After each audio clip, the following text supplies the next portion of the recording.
Good morning students, welcome back to your video lecture sessions. कैसे आप सब? हम बात कर रहे हैं standard 6 chapter number 3 classification of materials की। हम अलग अलग मटेरियल्स को कैसे आइडेंटिफाई कर सकते हैं, उन्हें कौन सी कैटेगरी में डाल सकते हैं, वो हम इस चैप्टर में पढ़ रहे हैं। तो आगे हमने बहुत सारी टेक्निक्स पढ़ ली है, लस्टर पढ़ ली है, ट्रांसपेरेंसी पढ़ ली है, राइट। वो सब चीज़ें हमने पढ़ ली, हार्डनेस पढ़ ली है। अब हम बाकी के जो चैप्टर्स में बाकी की जो कैटेगरीज, बाकी की जो कैरेक्टरिस्टिक्स बची है, बाकी की जो क्लासिफिकेशंस हम कर सकते हैं किसके बेसिस पर, वो सारी जो है वो प्रोसेस यहाँ पर हम डिस्कस करेंगे। तो आज का पहला टॉपिक है हमारा हार्डनेस।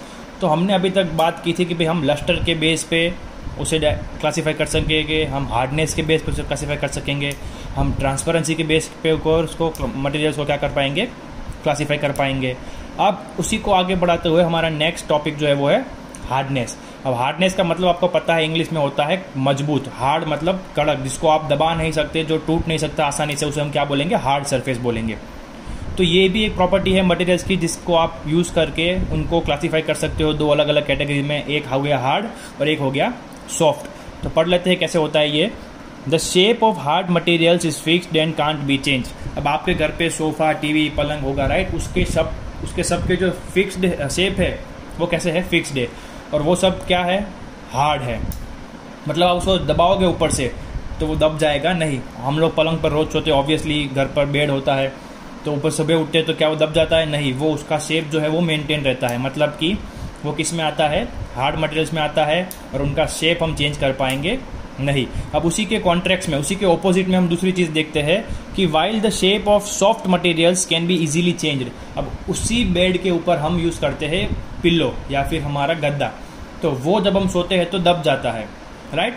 तो वो किस में आएगा, सॉफ्ट मटेरियल में आएगा। तो आपको समझ में आ गया कि हार्ड किसे बोलते हैं और सॉफ्ट किसे बोलते हैं। आप पिल्लो जो यूज़ करते हो वो सॉफ्ट में आता है। आप जो येलो कलर का बॉल आता है मिली का, राइट, जिसको आप प्रेस करोगे तो वो दब जाता है आपके पाम के अंदर, आपके हथेली के अंदर पूरा आ जाता है, तो वो सॉफ्ट मटेरियल है। बट उसी जगह पर आप बेड हो, आपका बॉल पेन भी ले लो, अगर आप पेन को ऐसे दबा नहीं पाओगे तो मतलब कि वो क्या है, हार्ड मटेरियल है, राइट।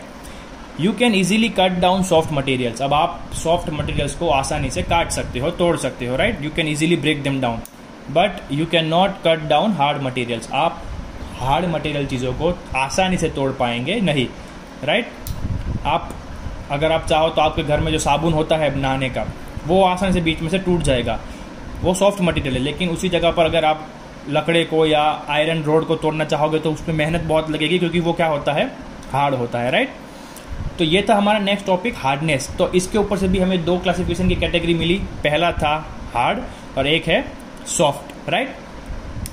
अब हम नेक्स्ट प्रॉपर्टी की ओर बढ़ते हैं, डक्टिलिटी एंड मेलिएबिलिटी। अब ये हमने बच्चों डिस्कस कर लिया है प्रीवियस चैप्टर में सॉलिड्स की प्रॉपर्टीज में, कि सॉलिड्स जो होते हैं वो लस्टरस होते हैं, सॉलिड्स जो होते हैं वो डक्टाइल होते हैं, सॉलिड्स जो होते हैं वो मेलिएबल होते हैं। और ये सब हमने सॉलिड्स में नहीं पढ़ा था, हमने पढ़ा था मेटल्स एंड नॉन मेटल्स में, राइट। मेटल्स की प्रॉपर्टीज में पढ़ा था कि वो लस्टरस होते हैं, वो मेलिएबल होते हैं, वो डक्टाइल होते हैं। तो वही डक्टाइल और मेलिएबिलिटी यहाँ पर है।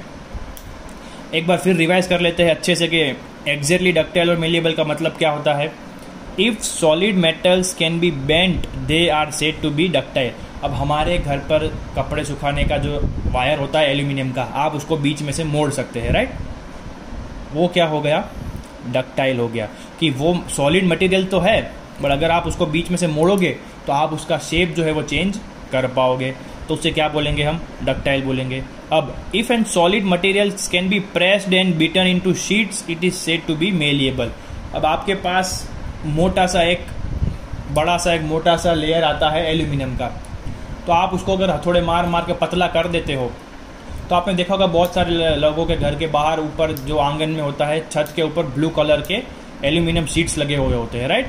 तो वो क्या होता है एग्जैक्टली, वो एल्यूमिनियम जो आता है जब कंपनीज में तब मोटा होता है, लेकिन उसे हथौड़े मार मार के उसे मशीन से प्रेस कर करके उसकी पतली शीट बना देते हैं, और फिर हम उसे यूज़ करते हैं कहाँ पे, एज एन छत में। हम एल्यूमिनियम के शीट्स को जो हम आंगन में रखते हैं शेड के लिए, तो उसका मतलब क्या होगा कि वो क्या हो गए, मेलिएबल हो गए। वो जब ओरिजिनल कंपनी में जाते हैं तो बहुत मोटे होते, इतने मोटे होते, और फिर जब उसको मशीन दबाते हैं तो एकदम प्रेस हो जाते हैं, लेकिन उससे वो टूटते नहीं है, उसकी प्रॉपर्टीज चेंज नहीं होती है। इसीलिए ऐसे चीज़ों को क्या बोलेंगे हम, मेलिएबल बोलेंगे। जिन्हें हम बेंट कर पाएंगे बीच में से, फिर भी अगर टूटते नहीं है तो उसे क्या बोलेंगे, डक्टाइल। अब अगर कोई चीज़ हम मोड़ रहे हैं बीच में से, या फिर उसे हथौड़े से मार रहे हैं, हम प्रेस कर रहे हैं, और अगर वो टूट जाती है, राइट, तो उसे हम क्या बोलेंगे? ब्रिटल सब्सटेंस बोलेंगे। उसका एग्जाम्पल है, बेस्ट एग्जाम्पल, ग्लास, हमारे कांच, राइट, हमारे जो खिड़कियाँ होती है, हमारे जो आईने होते हैं, वहाँ पर जो शीशा होता है वो क्या होता है? ब्रिटल सब्सटेंस के अंदर आता है। क्यों? क्योंकि अगर आप ग्लास को बीच में से मोड़ने जाओगे तो वो टूट जाएगा, आप ग्लास के ऊपर वजन लगा के उसे और दबाने जाओगे तो वो टूट जाएगा। तो वो किस में आएगा?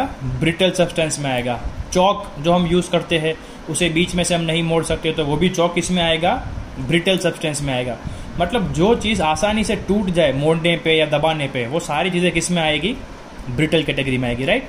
तो हमें इस कैरेक्टरिस्टिक के ऊपर से हमें 3 कैटेगरी मिल गई, एक डक्टाइल, एक मेलिएबल और एक ब्रिटल, कि भाई अगर चीज़ें बीच में से मोड़ी जा सकती है और उसकी प्रॉपर्टीज़ में चेंज नहीं आता है और हमारे व्यूज़ में आ रही है तो उसे हम डक्टाइल बोलेंगे। अगर हम चीज़ों को दबा रहे हैं, उसका साइज़, उसको जो शीट है उसको हम, जो मोटा था उसे हम पतला कर रहे हैं, तो उसे हम क्या बोलेंगे? कि वो सब्सटेंस कैसा है?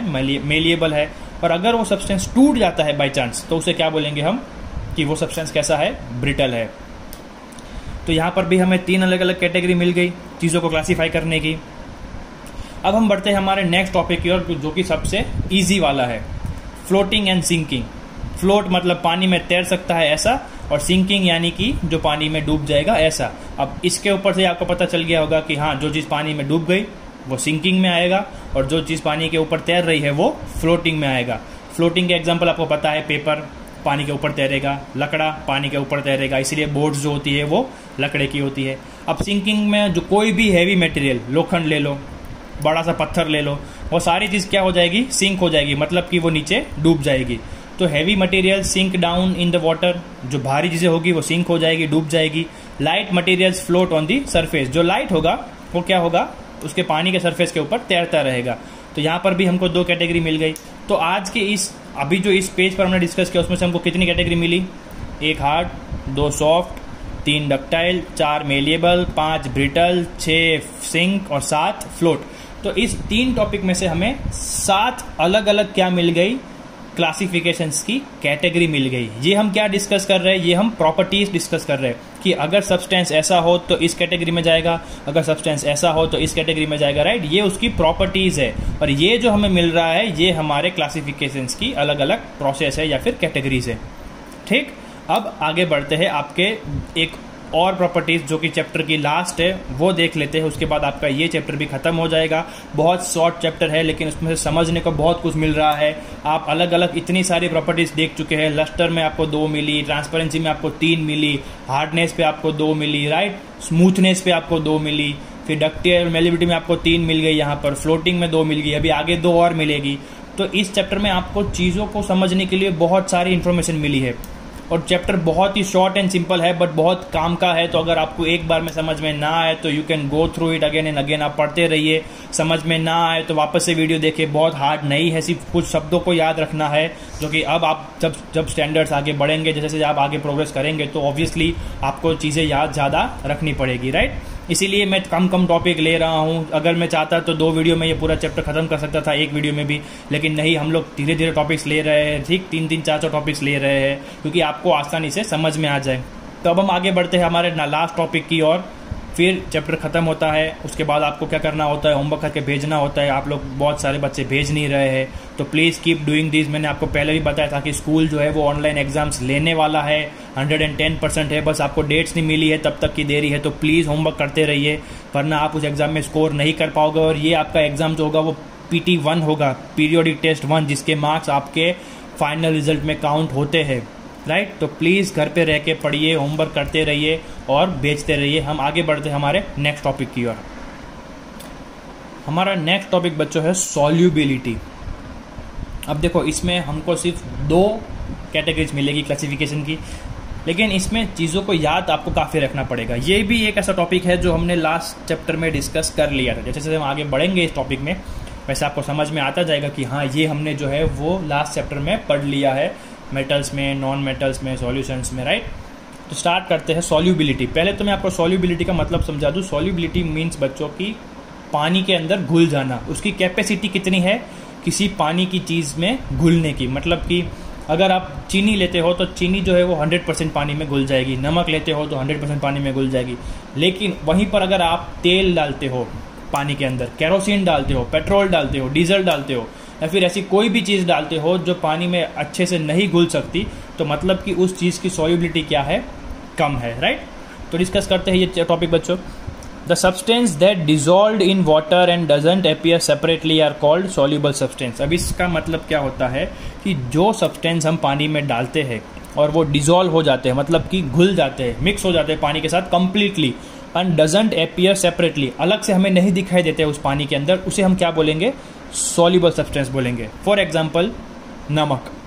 1 गिलास पानी के अंदर आपने 2 चम्मच नमक डाल दिया, आप उसे हिलाएंगे तो आपको नमक कहीं पर दिखेगा नहीं, आपको पूरा पानी ही दिखेगा, आपको नमक अलग से उसमें दिखेगा नहीं। हाँ, अब आप टेस्ट करोगे तो आपको नमक का स्वाद आएगा, लेकिन यहाँ पर हम बात कर रहे हैं देखने की, कि उस ग्लास के अंदर आपको नमक कहीं पर भी दिखाई देगा नहीं। तो इसका मतलब क्या हुआ, जो सॉल्ट है वो कंप्लीटली सॉल्युबल हो गया, कंप्लीटली डिजॉल्व हो गया पानी में, इसीलिए हम सॉल्ट को क्या बोलेंगे, सॉल्युबल सब्सटेंस। समझ में आया। अब इसी को आगे बढ़ाते हैं। The solution which appears as one whole are called homogeneous solution. अब ये पानी और नमक एक लग रहे हैं, हमें दोनों अलग अलग दिख रहे नहीं है, तो सॉल्ट को हमने सॉल्युबल सब्सटेंस बोल दिया, लेकिन अब तो वो एक सॉल्यूशन बन गया ना, वाटर प्लस सॉल्ट एक अलग चीज बन गई, तो उस सॉल्यूशन को हम क्या बोलेंगे, होमोजीनियस सॉल्यूशन। मतलब क्या कि सारा का सारा पानी कैसा दिख रहा है, एक जैसा दिख रहा है, कहीं पर भी पानी अलग और नमक अलग दिख रहा नहीं है, तो ऐसे सब्सटेंस को हम क्या बोलेंगे, होमोजीनियस सॉल्यूशन। अगर आप चीनी डालोगे तो आपको चीनी भी अलग से दिखाई देगी नहीं, वो पानी में कंप्लीटली मिक्स हो जाएगी, तो मतलब हमें पूरा का पूरा पानी एक जैसा दिखेगा, उसे हम क्या बोलेंगे, होमोजीनियस बोलेंगे। अब इसका उल्टा करते हैं, हमें अगर हम कोई चीज़ डालते हैं पानी में और वो पानी में मिक्स नहीं होती है, डिजोल्व नहीं होती, जैसे कि रेत, मिट्टी, अगर हम पानी में अगर हम पानी के अंदर मिट्टी डालते हैं तो वो पानी के साथ मिक्स होगी नहीं, डिजोल्व नहीं होगी, हमें वो अलग से दिखाई देगी। तो ऐसी चीज़ों को क्या बोलेंगे, इनसॉल्युबल सब्सटेंस। नमक क्या था, सॉल्युबल था, तो मिट्टी क्या होगी, इनसॉल्युबल सब्सटेंस होगी। अब यहाँ पर नमक और पानी एक जैसे लग रहे थे, दोनों में कोई भेद नहीं था, हमें सिर्फ पानी दिख रहा था, हमें नमक अलग से नहीं दिख रहा था, तो हमने उसको क्या बोला था, होमोजीनियस बोला था। पर यहाँ पर क्या होगा, हमें मिट्टी भी दिखेगी, हमें पानी भी दिखेगा, इसलिए इसे हम क्या बोलेंगे, हेट्रोजीनियस, कि भाई इसमें 2 चीज़ें हमको अलग अलग दिख रही है। अगर आप मिट्टी की जगह मान लो आपने पानी के अंदर तेल डाला है, राइट, ऑयल, तो आपको ऊपर ऑयल दिखेगा, नीचे पानी दिखेगा, मतलब कि वो कैसा सॉल्यूशन हो गया, हेट्रोजीनियस हो गया। और ऑयल कैसा हो गया, सब्सटेंस, इनसॉल्युबल सब्सटेंस हो गया। समझ में आया। अब जब हम केमिस्ट्री की बात कर रहे हैं बच्चों, तो सॉल्युबल और इनसॉल्युबल के लिए अलग वर्ड है, ये जनरल इंग्लिश के वर्ड है कि पानी में घुल गया सॉल्युबल, पानी में नहीं घुला इनसॉल्युबल। लेकिन जब हम केमिस्ट्री की बात करते हैं तो उसके लिए एक अलग वर्ड है टिपिकल। अगर चीज़ें सॉल्युबल होगी तो उसे हम बोलेंगे मिसिबल, और अगर चीज़ें इनसॉल्युबल होगी तो उसे हम बोलेंगे इममिसिबल। मतलब उसका ऐसा ही होता है कि पानी में घुलना और पानी में नहीं घुलना, बट हम वर्ड चेंज कर देंगे, सॉल्युबल की जगह यूज़ करेंगे मिसिबल और इनसॉल्युबल की जगह यूज़ करेंगे इममिसिबल। इतना हो गया। अब एक लास्ट टॉपिक, एक लास्ट पॉइंट है कि जो चीज़ हम पानी में डालते हैं मिक्स होने के लिए, उस सब्सटेंस को हम क्या बोलेंगे, सॉल्यूट बोलेंगे। जैसे कि मैंने पानी के अंदर नमक डाला, तो नमक क्या हो गया, सॉल्यूट हो गया। मैंने नमक किस में डाला, पानी में डाला, तो पानी क्या हो गया, सॉल्वेंट हो गया, right. The liquid that dissolve substance are called solvent and the substance are called solute. जो लिक्विड हम ले रहे हैं चीज़ों को मिक्स करने के लिए, उस लिक्विड को हम बोलेंगे सॉल्वेंट, और जो सब्सटेंस हम उस लिक्विड के अंदर डाल रहे हैं उसे बोलेंगे सॉल्यूट। एक बार फिर से बताता हूँ, आपने पानी और नमक लिया, राइट, तो पानी को हम बोलेंगे सॉल्वेंट क्योंकि वो लिक्विड है, और नमक हम डालने वाले हैं, सब्सटेंस जो है हमारा वो नमक है, इसलिए उसको क्या बोलेंगे, सॉल्यूट बोलेंगे, राइट। यहाँ पर आपका चैप्टर ख़त्म होता है। नीचे आपकी होमवर्क दिया हुआ है, आप होमवर्क करते रहिए, मुझे भेजते रहिए, मैं आपको क्वेश्चंस पढ़ देता हूँ। आपको पीडीएफ में से ही करना है होमवर्क, यहाँ पर मैं आपको सिर्फ समझाने के लिए लिखता हूँ, तो यहाँ से आपको कॉपी पेस्ट करना नहीं है। आपका पहला क्वेश्चन है एक्सप्लेन हार्डनेस, आपको मिल जाएगा पीडीएफ में। एक्सप्लेन डक्टाइलिटी एंड मेलेबिलिटी, वो भी आपको वहीं पर मिल जाएगा। एक्सप्लेन फ्लोटिंग एंड सिंकिंग, वो भी आपको वहीं पर मिल जाएगा। एक्सप्लेन सॉल्युबिलिटी, अब देखो सॉल्युबिलिटी आपके पीडीएफ जो मैं आपको भेजूंगा उसमें 5 पैराग्राफ की है, पैराग्राफ छोटे हैं, 2-2 लाइन के पैराग्राफ है, बट 5 है, तो आपको सिर्फ पहले 4 लिखने हैं, 5वां पैराग्राफ आपको लिखना नहीं है, राइट। 2-2, 3-3 लाइन के पैराग्राफ है, मतलब आपका आंसर जो है वो आधा पेज का होगा, उससे बड़ा होगा नहीं। तो होमवर्क करते रहिए, जब तक स्कूल नहीं खुलता है तब तक घर में रहिए, बी होम, बी सेफ, जहाँ ज़रूर ना हो वहाँ न जाइए। मिलते हैं अगले वीडियो में नए चैप्टर के साथ, तब तक टेक केयर, गुड बाय।